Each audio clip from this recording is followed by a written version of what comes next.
बिस्मिल्लाहिर्रहमानिर्रहीम। शुरू अल्लाह के नाम से जो रहमान और रहीम है। इक़रा बिस्मि रब्बिकल्लज़ी खलक़। पढ़ो ए नबी अपने रब के नाम के साथ जिसने पैदा किया। खलक़ल इंसान मिन अलक़। जमे हुए खून के एक लोथड़े से इंसान की तख्लीक की। इक़रा व रब्बुकल अकरम।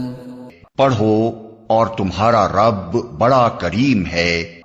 अल्लज़ी अल्लम बिल क़लम। जिसने कलम के जरिए से इल्म सिखाया। अल्लमल इंसान मा लम यअलम। इंसान को वो इल्म दिया जिसे वो न जानता था।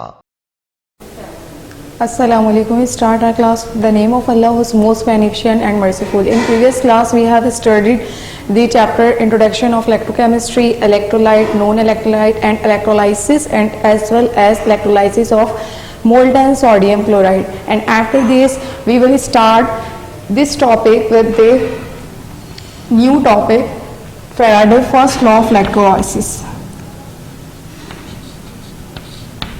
In this electrochemistry chapter, we will start the new topic, that is the Faraday's first law of electrolysis.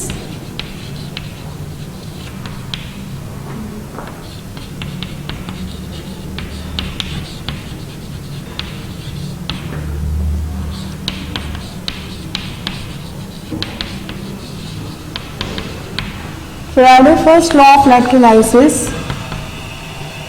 Faraday's first law of electrolysis. What is the electrolysis? Electrolysis use an electric current.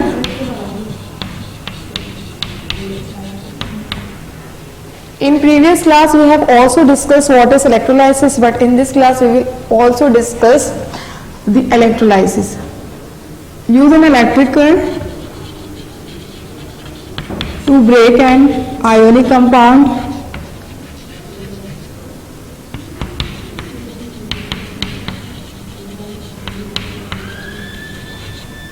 to form element.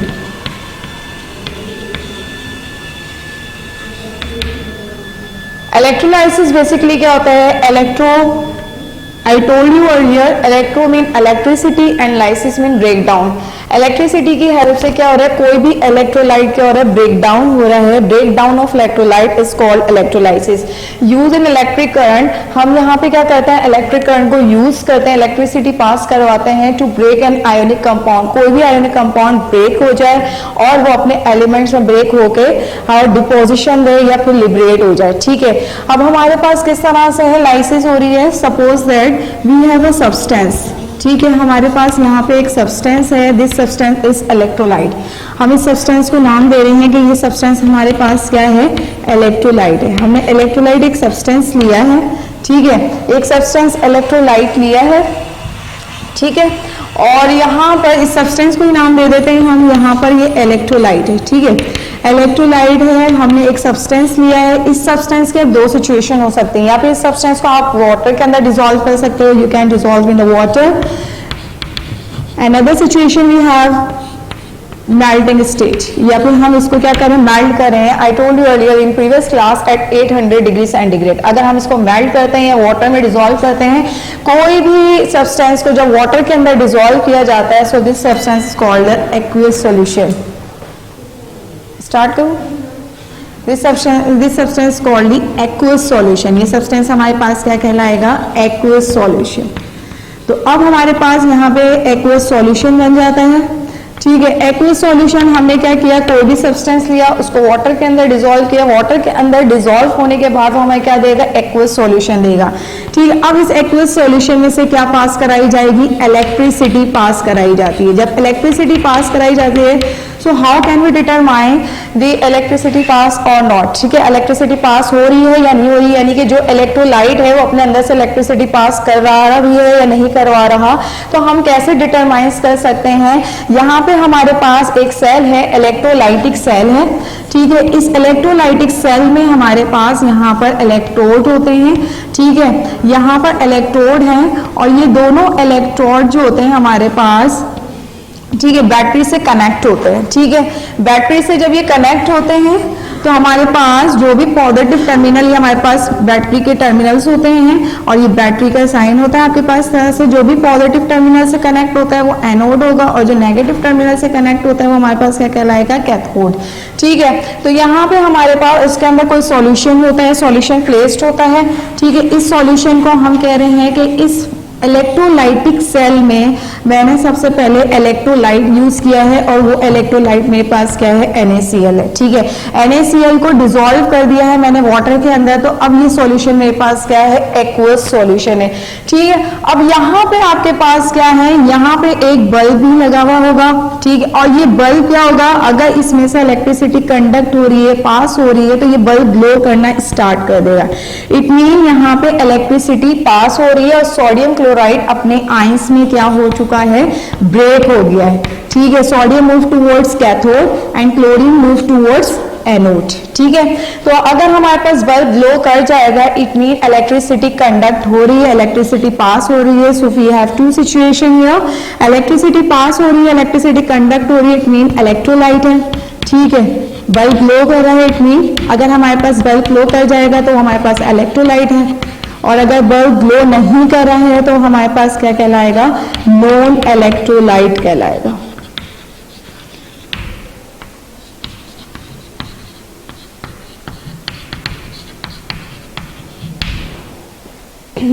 तो हमारे पास कोई भी substance है, basically Faraday's ने electrolysis को use करते हुए अपना फर्स्ट लॉ दिया। ठीक है, फर्स्ट लॉ इस तरह से दिया, अभी हम लॉ भी आगे डिस्कस करेंगे। सबसे पहले हमने इलेक्ट्रोलाइसिस डिस्कस किया, use in electric current. Electric current को यूज करते हुए कोई भी आयनिक कंपाउंड अपने ही एलिमेंट्स में ब्रेक हो जाता है। जैसे कि हमने देखा है NaCl अपने ही एलिमेंट्स में ब्रेक हो गया। Sodium is a positive charge which move towards the cathode and chlorine is the negative charge which move towards anode. ठीक है, जो भी बैटरी के नेगेटिव टर्मिनल से कनेक्ट होता है उसे हम कैथोड का नाम देते हैं, और जो बैटरी के पॉजिटिव टर्मिनल से कनेक्ट होता है उसे हम एनोड का नाम देते हैं। बेसिकली हमारे पास इलेक्ट्रोड्स होते हैं और ये इलेक्ट्रोड्स होते हैं मेटल की बनी हुई एक रॉड होती है। ठीक है, जो अपने अंदर से इलेक्ट्रिसिटी को कंडक्ट करवा रही होती है। ठीक है, और यहाँ पर हम मेटल जो है बेसिकली ग्रेफाइट या प्लैटिनियम का बना हुआ लिया जाता है। Electrode through which electric current enter. ठीक है, जिसमें से क्या होता है, इलेक्ट्रिक करंट एंटर होता है।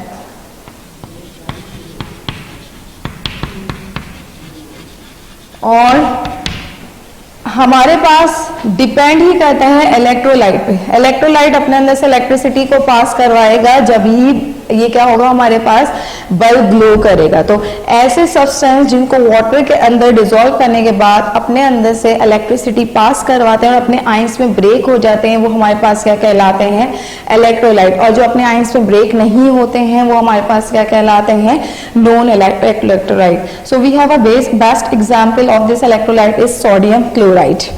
अनदर, सबसे पहले हमने डिस्कस किया है इलेक्ट्रोलाइसिस को। अब हम डिस्कस करने जा रहे हैं फेराडेस ने जो अपना लॉ दिया था वो इलेक्ट्रोलाइसिस के बेस पे दिया था, और उसमें उन्होंने अपना एक स्टेटमेंट भी प्रिपेयर किया था। वो स्टेटमेंट ये था हमारे पास, स्टेटमेंट यहाँ पे ये था, the amount of substance,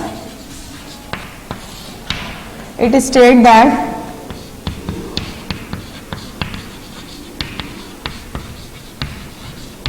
the amount of substance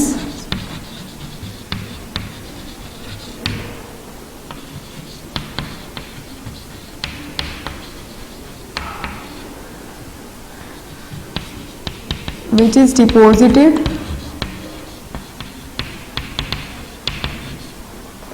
or liberated at electrode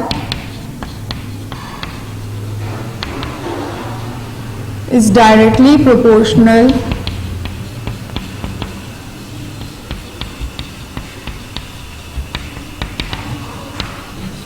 to their electric current.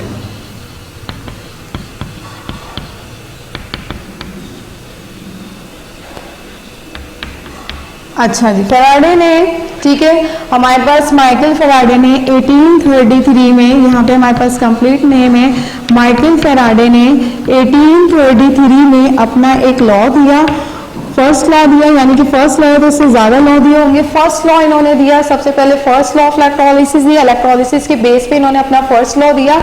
It is state that, ये कहते हैं the amount of substance which is deposited or liberated। अब हमने देखा, again I will draw the electrolytic cell. अब मैं again क्या कर रही हूँ, ड्रॉ कर रही हूँ एक इलेक्ट्रोलाइटिक सेल, ठीक है। ये एक बीकर है हमारे पास, और इस बीकर में यहाँ पे इलेक्ट्रोड्स कनेक्ट कर दिए हैं।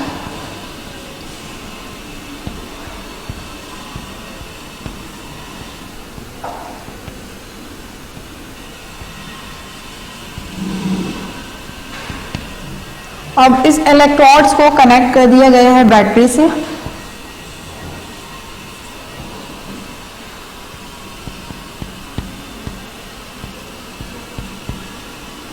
कैथोड है और ये हमारे पास एनोड है, ठीक है। और यहाँ पर एक इलेक्ट्रोलाइटिक सॉल्यूशन भी लिया गया है, ठीक है। इलेक्ट्रोलाइटिक सॉल्यूशन क्या होता है, किसी भी इलेक्ट्रोलाइट को हम वाटर के अंदर डिसॉल्व कर देते हैं तो हमारे पास एक एक्वस सॉल्यूशन बनता है, या हमने एक इलेक्ट्रोलाइटिक सॉल्यूशन लिया है, ठीक है। अब यहाँ पे आपके पास क्या है, जो भी हम ले रहे हैं यहाँ पे सोडियम क्लोराइड ले रहे हैं, ठीक है। इलेक्ट्रोलाइट हमने क्या लिया है, sodium chloride. The amount of substance which is deposited और लिबरेटेड, हम जो भी सब्सटेंस ले रहे हैं उसका एक अमाउंट, एक एलिमेंट जो होगा, जैसे कि आपके पास सोडियम क्लोराइड है, सोडियम क्लोराइड में जैसी इलेक्ट्रिसिटी पास कराएंगे तो सोडियम क्लोराइड क्या होगा, अपने आयंस में ब्रेक करेगा।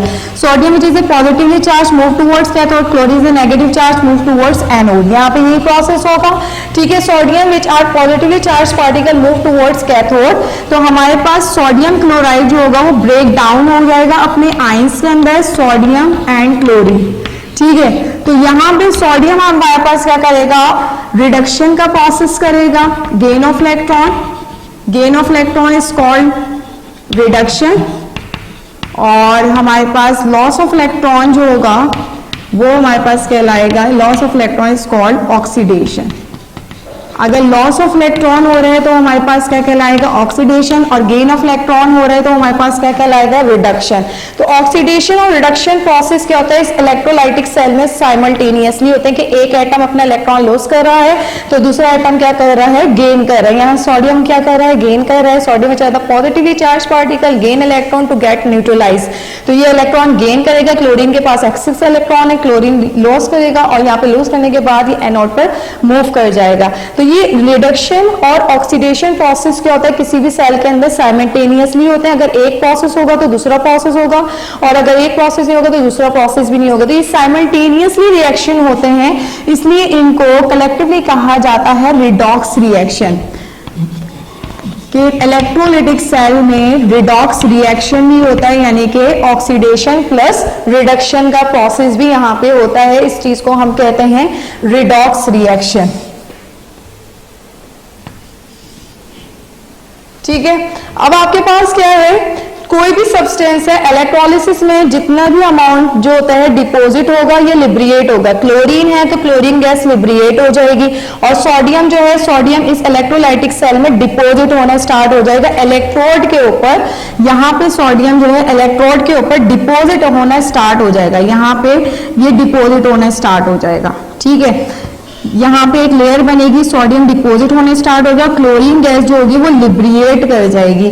तो जितना भी हमारे पास अमाउंट ऑफ सब्सटेंस होगा विच इज डिपॉजिटेड होगा और लिब्रिएटेड होगा इलेक्ट्रोड पर is directly proportional to the electric current. हम जितना इलेक्ट्रिक करंट इसमें से पास करवाएंगे उतनी ही ज्यादा क्वांटिटी में सोडियम डिपॉजिट होगा, और दूसरा कोई भी एलिमेंट क्या हो जाएगा, लिब्रिएट हो गया। But it is not necessary कि अगर एक डिपॉजिट हो रहा है एक लिब्रिएट होता है, हो सकता है कि दोनों ही कंपाउंड कोई और कंपाउंड हो कि वो दोनों डिपॉजिट हो रहे हो या दोनों लिब्रिएट हो रहे हो, और एक डिपॉजिट और एक लिब्रिएट होता है।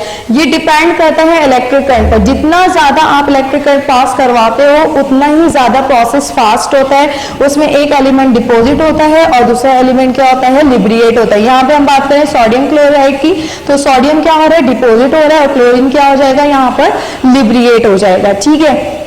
अब हम बात करते हैं यहाँ पर कि हमने बात की amount of substance. Amount of substance जितना भी डिपॉजिटेड हो रहा है, ठीक है, अमाउंट ऑफ सब्सटेंस हमारे पास जितना डिपॉजिटेड हो रहा है तो हम उस अमाउंट ऑफ सब्सटेंस को यहाँ पे W से डिनोट कर रहे हैं। अमाउंट ऑफ सब्सटेंस, जिस इलेक्ट्रोलाइटिक सेल में जितना अमाउंट ऑफ सब्सटेंस डिपॉजिट हो रहा है उसको हम डिनोट करेंगे W से। अच्छा जी, फिर हम बात करते हैं इस इलेक्ट्रोलाइटिक सेल में कुछ करंट भी पास किया जा रहा है, तो करंट को मेजर करते हैं एम्पियर में और इसको हम डिनोट करेंगे A से। अब इस सेल में कुछ टाइम भी नोट डाउन किया जा रहा है, एम्पियर है हमारे पास, टाइम भी नोट डाउन किया जा रहा है, तो यहाँ पे हम टाइम के लिए टाइम इन सेकंड में नोट करेंगे, टाइम इन सेकंड। ठीक है, जितना ज्यादा टाइम होगा हमारे पास, ठीक है, उतना ही ज्यादा करंट पास होगा। तो यहाँ पे जितना ज्यादा अमाउंट होगा वो डायरेक्टली प्रोपोर्शनल हो जाएगा करंट के और टाइम के। किस तरह से, हमने यहाँ पे करंट पास करवाया इलेक्ट्रोलाइटिक सेल में, तो उसमें कुछ टाइम भी इतना ही काउंट किया जाएगा, जितना टाइम होगा उतना ही करंट पास होगा। तो जैसे ये इंक्रीज होगा हमारे पास, उतना ही अमाउंट ऑफ सब्सटेंस डिपोजिट होगा। अभी जैसे कि मैंने बताया कि हम करंट पास करेंगे ज्यादा से ज्यादा, तो अमाउंट ऑफ सब्सटेंस उतना ही बढ़ता जाएगा, तो सब्सटेंस डिपोजिट होता जाएगा और उसके साथ साथ टाइम भी इंक्रीज होता जाएगा। तो ये दोनों एक दूसरे के क्या हो जाएंगे, डायरेक्टली प्रोपोर्शनल हो जाएंगे। ठीक है, अब हम यहाँ पे बात करते हैं डायरेक्टली प्रोपोर्शनल की, तो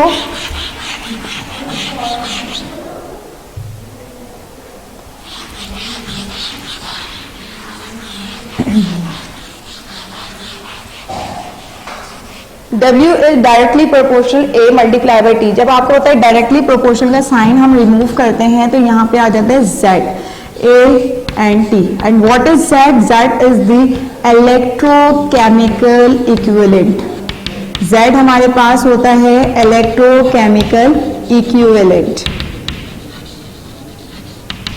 ठीक है, अगर हम 1 एम्पियर करंट पास करवाते हैं, सपोज दैट अगर हम 1 एम्पियर करंट पास करवाते हैं 1 सेकेंड में, ठीक है, 1 एम्पियर करंट पास करवाएंगे 1 सेकेंड के अंदर, 1 सेकेंड के अंदर 1 एम्पियर करंट पास करवाते हैं, तो ये इक्वल हो जाता है 1 कूलम के। ठीक है, ये इक्वल हो जाएगा हमारे पास 1 कूलम के।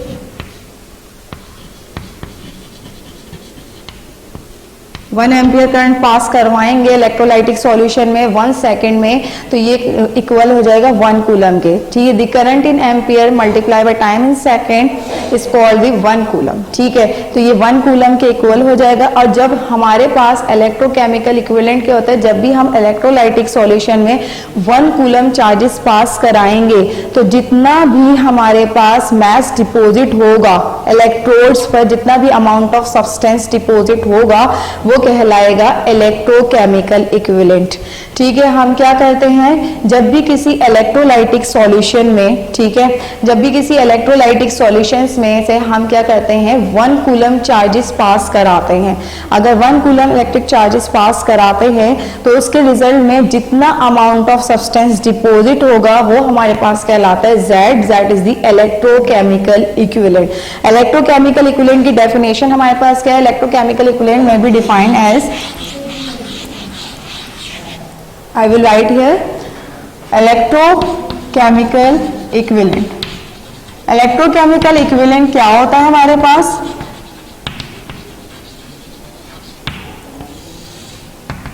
अभी हम इलेक्ट्रोकेमिकल इक्विवेलेंट के न्यूमेरिकल्स प्रॉब्लम्स भी सॉल्व करेंगे। इलेक्ट्रोकेमिकल इक्विवेलेंट में be defined as the amount of substance which is deposited और liberated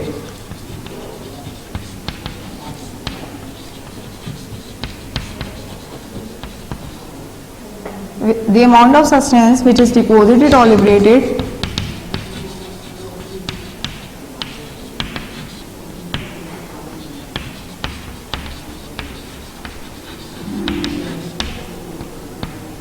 the amount of substance which is deposited or liberated when 1 coulomb of electric current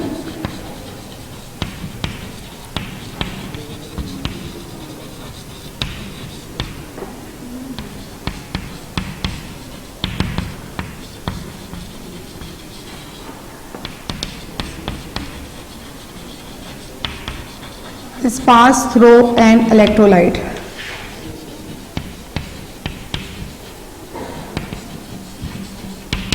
अगर हम किसी भी electrolyte में से 1 कूलम ऑफ इलेक्ट्रिक चार्जेस पास करते हैं और जितना अमाउंट ऑफ सब्सटेंस डिपॉजिटेड या लिबरेट होगा वो हमारे पास कहलाएगा इलेक्ट्रोकेमिकल इक्विवेलेंट। ये इसकी डेफिनेशन है आपके पास। It is denoted by Z, हम इसको डिनोटेड करते हैं, it is denoted by Z। जहां पे भी Z आएगा आप समझ जाएंगे ये इलेक्ट्रोकेमिकल इक्विवेलेंट है, ठीक है। And the unit of electrochemical equivalent SI unit होगी हमारे पास इसकी किलोग्राम पर कूलम। इसकी यूनिट होती है किलोग्राम पर कूलम। जहां पे भी Z आएगा वहां पे हम इलेक्ट्रोकेमिकल इक्विवेलेंट पहली बात तो समझ जाएंगे और यहाँ पे लिखेंगे किलोग्राम पर coulomb. Each element has own electrochemical equivalent, her element की अपनी एक अलग वैल्यू होती है इलेक्ट्रोकेमिकल इक्विवेलेंट की। हमारे पास ये इलेक्ट्रोकेमिकल इक्विवेलेंट है। अब हम इसके न्यूमेरिकल्स करेंगे इलेक्ट्रोकेमिकल इक्विवेलेंट के। इलेक्ट्रोकेमिकल इक्विवेलेंट हमारे पास जो टॉपिक है वो है इलेक्ट्रोकेमिकल इक्विवेलेंट का। इलेक्ट्रोकेमिकल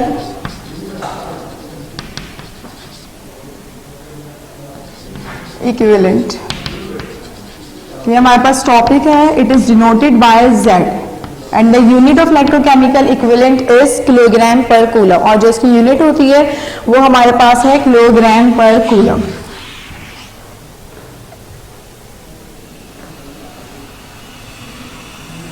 न्यूमेरिकल सॉल्व करते हैं। A current of 0.5 ampere was passed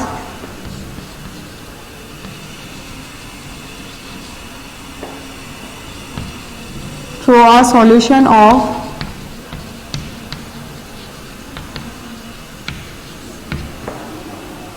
copper sulfate.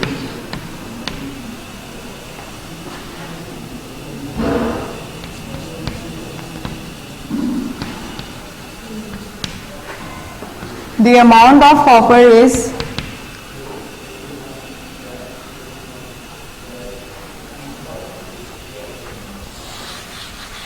calculate the amount of copper deposited at cathode. Calculate the amount of copper deposited at cathode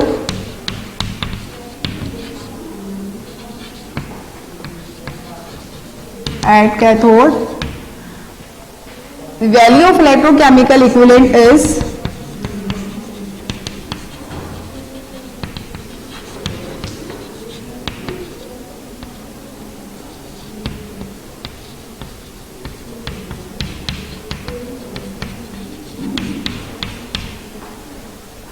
(3.294 10 की power minus 10 की power minus 7 3.294 10 की power minus 7 kilogram पर coulomb. अच्छा, current of 0.5 ampere was pass through a solution of copper sulphate. Copper sulphate के solution से 0.5 ampere current pass किया गया है। Calculate the amount of copper, आपने amount of copper find out करना है, कैलकुलेट करना है। इलेक्ट्रोकेमिकल इक्विवेलेंट वैल्यू दी गई है 3.294 10 की पावर माइनस 7 किलोग्राम पर coulomb. First of all we will write here the data and after this we will write the given। यहां पर क्या क्या गिवन है हमारे पास 0.5 एम्पियर, तो हमारे पास वैल्यू है एम्पियर दी गई है 0.5 एम्पियर वैल्यू दी गई है यहाँ पे 0.5 एम्पियर मीन करंट दिया गया है। करंट को हम किससे डिनोट करेंगे यहाँ पे A से, ठीक है। Amount of calculate the amount of copper, क्या फाइंड आउट करना है हमें यहाँ पर अमाउंट ऑफ कॉपर, तो हम यहाँ पे डेटा गिवन रिक्वायर्ड में लिखेंगे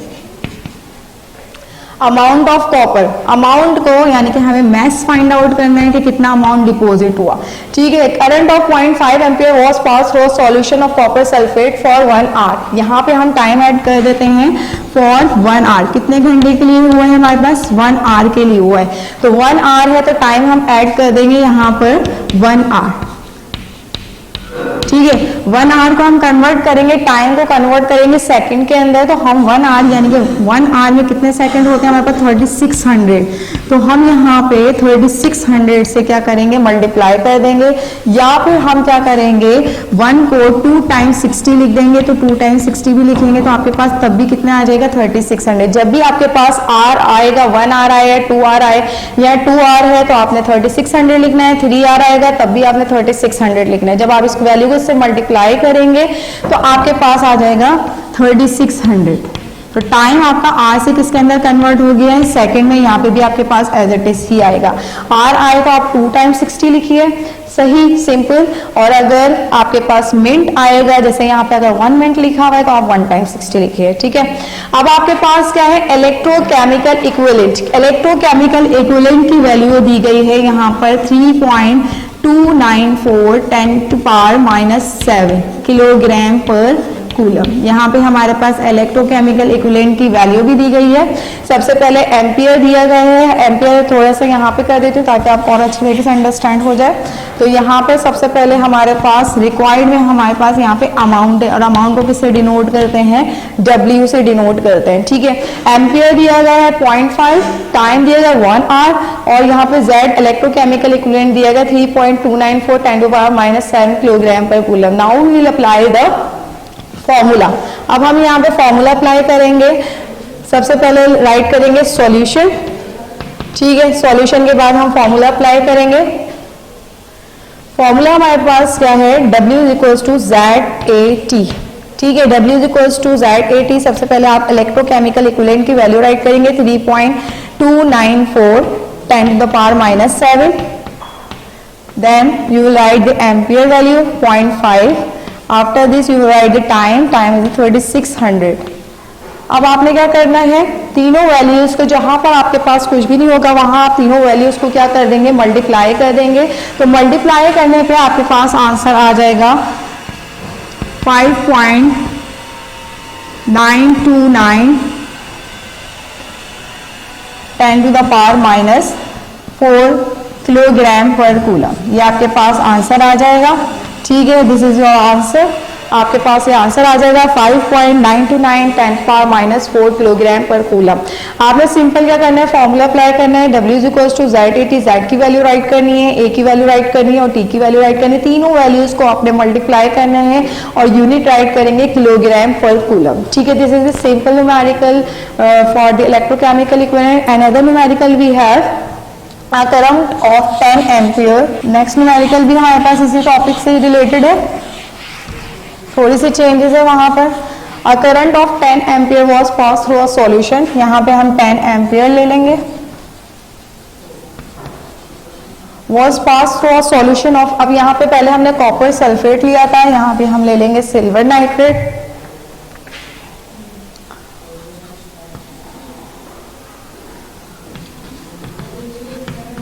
और टाइम हमने लिया था पहले जो लिया था 1 आवर, अब हम ले लेंगे 15 मिनट।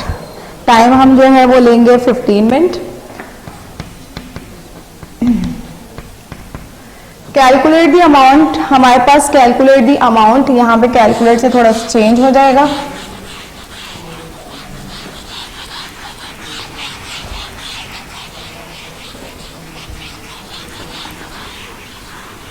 अच्छा जी, calculate the value of electrochemical equivalent.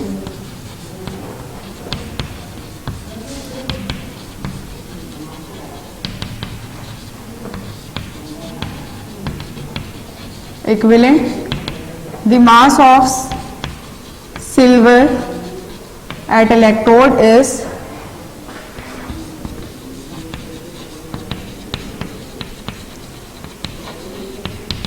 1.0062 10⁻⁻² kilogram, ठीक है। हमारे पास ये मास आ गया। The mass of silver is electrode is 1.006 × 10⁻⁻²। यहाँ हमारे पास है the mass of silver deposited ये है। Calculate the electrochemical equivalent. Current of 10 ampere was pass through a solution. हमारे पास सॉल्यूशंस में से 10 एम्पियर करंट पास किया गया है। तो सबसे पहले हम राइट कर लेंगे कि एम्पियर का कितना करंट पास किया जा रहा है 10 एम्पियर। ठीक है। 10 एम्पियर करंट पास किया जा रहा है through a solution, silver nitrate का सॉल्यूशन है यहाँ पर। 15 मिनट टाइम दिया गया है यहाँ पर, 15 मिनट टाइम राइट कर लेंगे, 15 मिनट है। अगर मिनट है यहाँ पर, ठीक है, 15 मिनट है हमारे पास, तो हम इसको कन्वर्जन करेंगे सेकंड में, तो हम यहाँ पर जस्ट 1 टाइम 6 लिखेंगे, और अगर आर होगा तो यहाँ पे आप क्या लिखेंगे 2 टाइम 60 लिखेंगे, तो ये आपके पास कन्वर्ट हो जाएगा 900 सेकंड में। ठीक है, तो यहाँ पे आपके पास कन्वर्ट हो जाएगा 900 सेकंड में। ठीक है, टाइम की कन्वर्जन आपने सेकंड में लाजमी करनी है यहाँ पर। अब आपके पास क्या है, the mass of silver, mass of silver यानी कि आपके पास W अब गिवन है, और जो मास दिया गया है 1.0062 10⁻⁻² किलोग्राम, ये मास दिया गया है आपके पास। रिक्वायर्ड में आपने क्या फाइंड आउट करना है, Z इलेक्ट्रोकेमिकल इक्विवेलेंट, यहाँ पे Z फाइंड आउट करना है। Now we will apply the same formula, अब हम वही फार्मूला अप्लाई करेंगे यहाँ पर, ठीक है, जो हमने पहले किया था। सॉल्यूशन राइट करेंगे सबसे पहले। अच्छा जी, यहाँ पर हमारे पास क्या है कि हमने सबसे पहले न्यूमेरिकल में वही अप्लाई किया था, वही फार्मूला अप्लाई किया हुआ है हमने, W = ZAT। ठीक है, ZAT का वही फॉर्मूला अप्लाई किया है। हमारे पास एम्पियर दिया गया है, 10 एम्पियर है यहाँ पर। ठीक है, टाइम दिया गया है 15 मिनट, 15 मिनट मतलब यहाँ पे आपके पास टाइम है ये, सही है, और ये यहाँ पर एम्पियर दिया गया है, एम्पियर 10 एम्पियर है, और यहाँ पे टाइम दिया गया 15 मिनट। मिनट को सेकंड में कन्वर्ट करने के लिए आप क्या करेंगे, 15 को मल्टीप्लाई कर देंगे 60 से, और अगर आर दिया गया है तो आपने यहाँ पे 2 टाइम 60 लिख देना है। ठीक है, फिर इसके बाद आपके पास W है, W यानी कि मास गिवन है 1.0062 10⁻⁻² kilogram. Electrochemical equivalent find out करना है। अब इलेक्ट्रोकेमिकल इक्विवेलेंट आपने फाइंड आउट किस तरह से करना है, सेम फॉर्मूला अप्लाई करना है यहाँ पर। ठीक है, सेम फॉर्मूला अप्लाई करेंगे। अब यहाँ पर W = ZAT, Z find out करना है, 80 मल्टीप्लायर है, इक्वल के साइड जाके क्या हो जाएगा, डिवाइड हो जाएगा। W की जगह आप W की वैल्यू पुट करें, A की जगह A की और टाइम की जगह टाइम की, मल्टीप्लाई करके रखें, दोनों वैल्यू को डिवाइड कर देंगे तो आपके पास आंसर आ जाएगा। आंसर के साथ राइट करेंगे किलोग्राम पर coulomb. This is your last numerical. ठीक है, आपका लास्ट न्यूमेरिकल है, 2 टाइप के न्यूमेरिकल किए हैं हमने यहाँ पर। अगर हमें एम्पियर फाइंड आउट करना है तो ZT मल्टीप्लायर इक्वल के साइड जाके डिवाइड हो जाएगा। ठीक है, ये इलेक्ट्रोकेमिकल इक्विवेलेंट के न्यूमेरिकल्स हैं, which is very important for the paper point of view, जो कि बहुत इंपॉर्टेंट है आपके पास पेपर पॉइंट ऑफ व्यू से। अब हमने Faraday first law of electrolysis किया है, नेक्स्ट हम करेंगे Faraday second law of electrolysis. Faraday second law of electrolysis में आपके पास सबसे पहले हम स्टेटमेंट देखेंगे कि फैराडे ने अपना एक स्टेटमेंट दिया था, Faraday second law of electrolysis.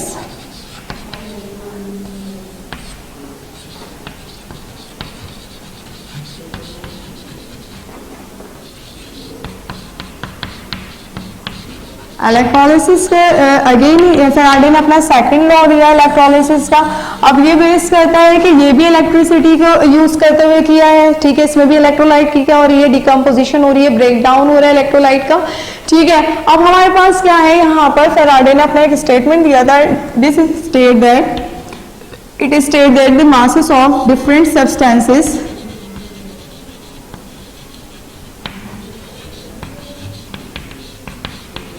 the masses of different substances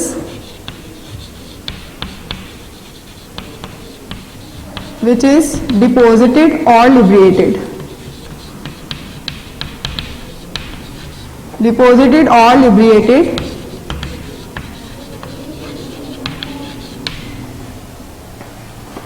when same amount of current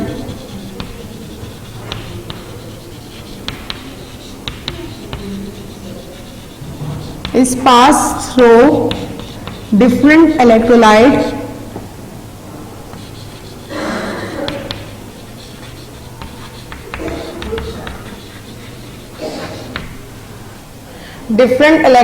connected in series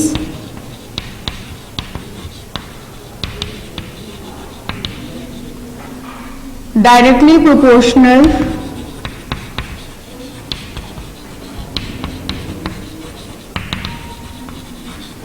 to their chemical equivalent masses.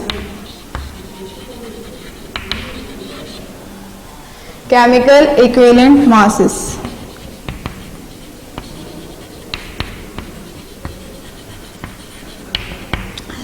ठीक है, हमारे फैराडे ने सेकंड लॉ ऑफ इलेक्ट्रोलाइसिस दिया था, the masses of different substances which is deposited और liberated when same amount of current is passed through different electrolyte connected in series. ठीक है, different electrolyte connected in series. Different electrolyte हैं जो series में connected हुए हैं directly proportional to the chemical equivalent masses. हमारे पास यहाँ पे क्या है, यहाँ हम क्या करते हैं, दो इलेक्ट्रोलाइट है हमारे पास, दो इलेक्ट्रोलाइटिक सॉल्यूशन है और यहाँ पे दो इलेक्ट्रोलाइटिक सेल है। एक इलेक्ट्रोलाइटिक सेल ये है हमारे पास और एक इलेक्ट्रोलाइटिक सेल यहाँ पर ये है। ठीक है, ये दोनों इलेक्ट्रोलाइटिक सेल जो है इलेक्ट्रोड्स हैं इसके अंदर।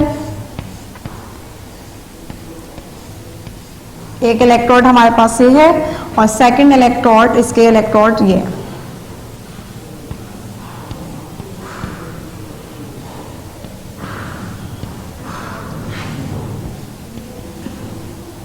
अच्छा जी, ये दोनों इलेक्ट्रोड जो है हमारे पास एक वाई से कनेक्ट है। ठीक है, ये वाई से कनेक्ट है, इलेक्ट्रॉन का फ्लो होगा, this is the positive and this is the negative, this is the negative, this is the positive, क्योंकि बैटरी के पॉजिटिव टर्मिनल से कनेक्ट है और ये बैटरी के नेगेटिव टर्मिनल से कनेक्ट है।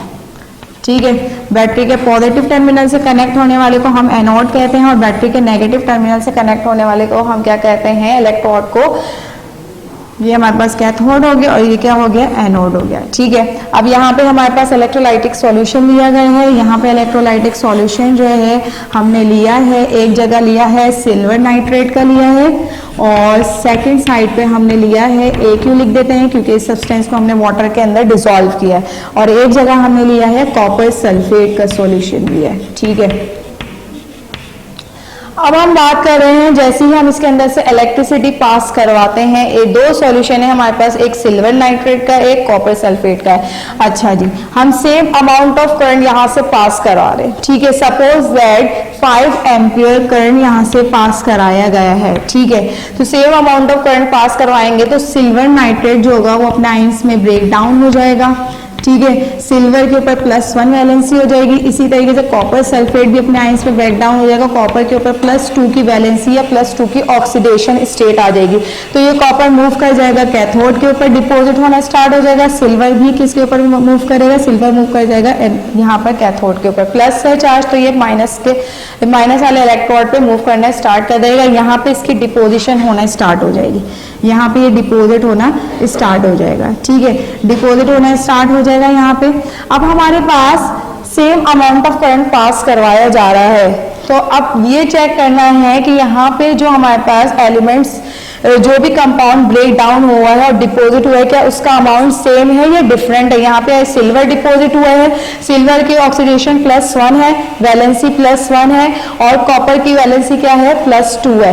ठीक है, अब हम देखते हैं, हम इसके ऊपर फॉर्मूला अप्लाई करते हैं यहाँ पर अकॉर्डिंग टू फैराडे के लिहाज से। फैराडे के लिहाज से क्या है, इफ करंट इज अप्लाइड, यहाँ पे जो करंट अप्लाई किया जा रहा है, सपोज दैट यहाँ पे देखें कि एम्पियर जो है यहाँ पे लिया गया है, कितना एम्पियर लिया गया है, 5 एम्पियर लिया गया है। अगर हम यहाँ पर इक्विवेलेंट मास अप्लाई करते हैं, ये इक्विवेलेंट मास क्या होता है, equivalent mass of an element, formula लिख देते हैं, equivalent mass of an element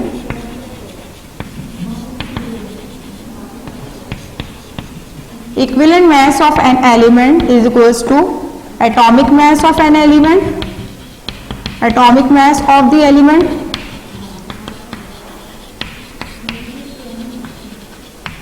divided by valency of the element।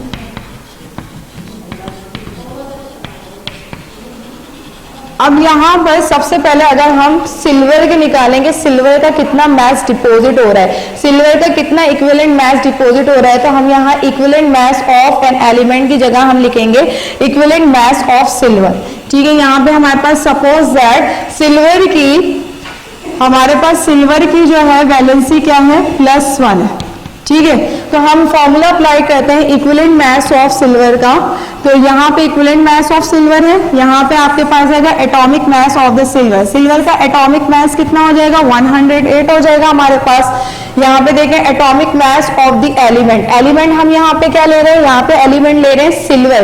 तो सिल्वर का एटॉमिक मास क्या होता है, 108 होता है। और वैलेंसी कितनी है सिल्वर की, +1। तो हम अगर 108 को डिवाइड करेंगे 1 से तो हमारे पास क्या आ जाएगा, 108 ग्राम।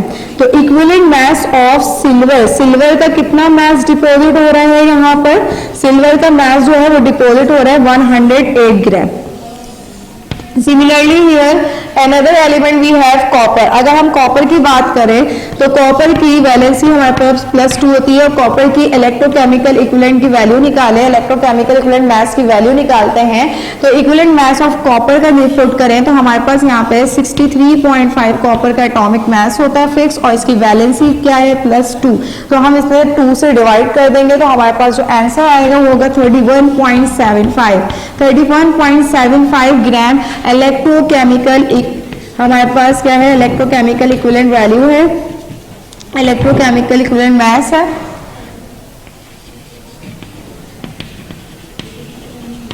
इलेक्ट्रोकेमिकल इक्विवेलेंट मास जो है हमारे पास कॉपर का आ जाता है 31.75।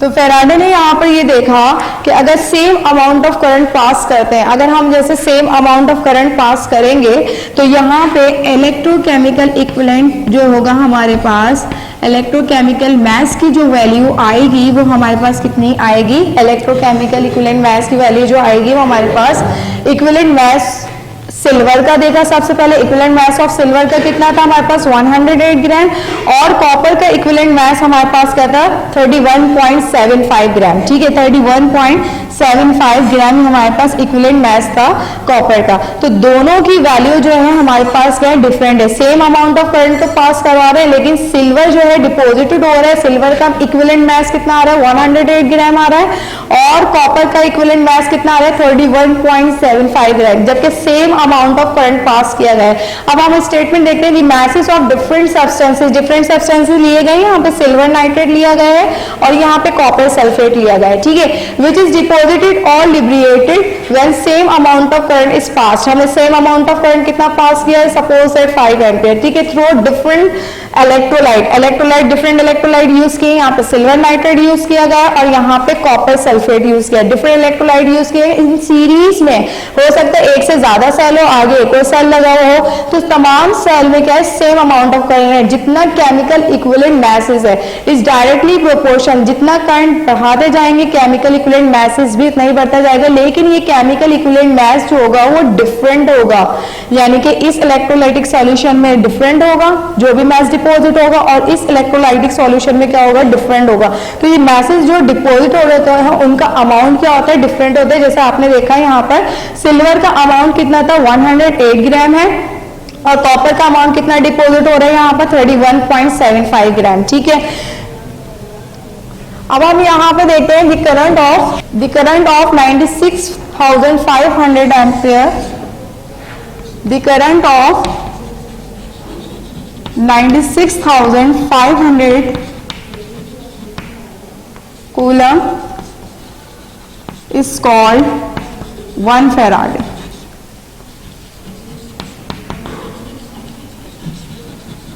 अगर हम 96,500 कूलम यानी कि इतना करंट पास करवा रहे हैं, तो अगर 96,500 कूलम इलेक्ट्रिक करंट पास करवा रहे हैं इलेक्ट्रोलाइटिक सॉल्यूशन में, तो ये इक्वल हो जाएगा 1 फैराडे का। 96,500 कूलम अगर हम इलेक्ट्रिक करंट पास करवाते हैं तो ये इक्वल हो जाता है 1 फैराडे का। अब बात करते हैं कि फैराडे की डेफिनेशन क्या होती है।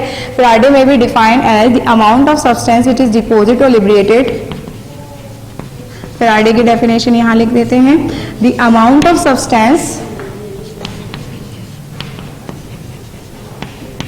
the amount of substance which is deposited or liberated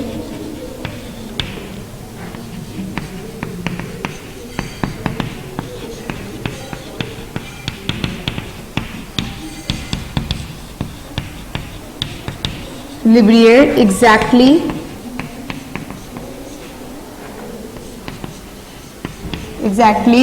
the charges of electric current, exactly the charges of 1 gram equivalent of substance, exactly the 1 gram of equivalent substance.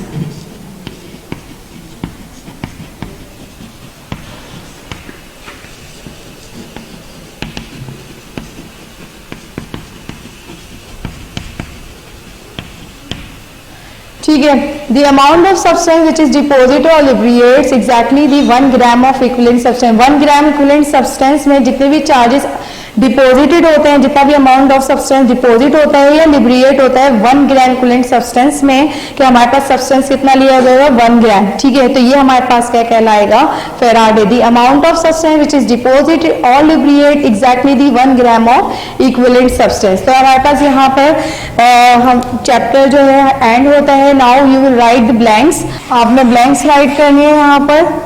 ठीक है, सबसे पहले हमने जो है चैप्टर में स्टडी किया था इनटू स्टडी किया इलेक्ट्रोकेमिस्ट्री का, इलेक्ट्रोलाइट क्या होता है, नॉन इलेक्ट्रोलाइट क्या होता है, इलेक्ट्रोलाइसिस ऑफ डिस्कस किया, फिर electrolysis of molten sodium chloride. ठीक है, after this in this class we will have discuss the Faraday first law of electrolysis, Faraday second law of electrolysis as well as the electrochemical equivalent numericals. हमने electrochemical equivalent के numericals किए हैं। अब हम आप इसके बाद आप राइट करेंगे फिल इन द ब्लैंक्स। ठीक है, फिल इन द ब्लैंक्स अपनी कॉपी में राइट करेंगे आफ्टर द लेक्चर। ठीक है, first fill in the blanks में आपके पास आ जाएगा, first fill in the blank में आपके पास आएगा electrolyte,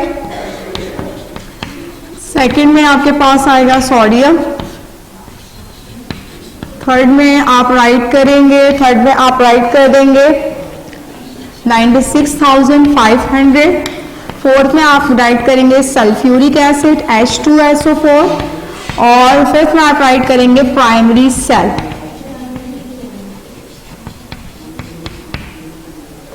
now this chapter we have completed this chapter. ठीक है, हम ये चैप्टर कंप्लीट कर चुके हैं। उसके बाद आपने लेक्चर राइट करने के बाद ब्लैंक्स करना है। Chapter 8 have been completed.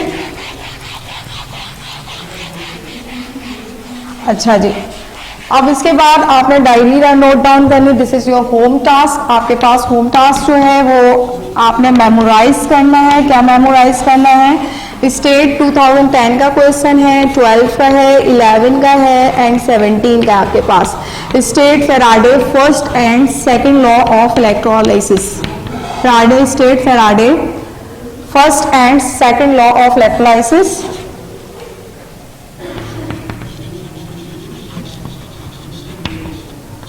First and second law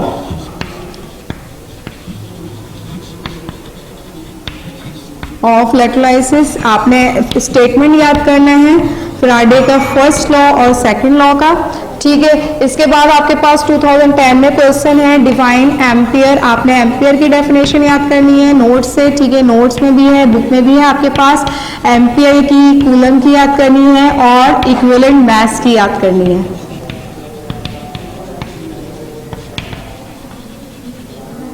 okay, now we have completed this chapter. I hope you understand all the lecture properly.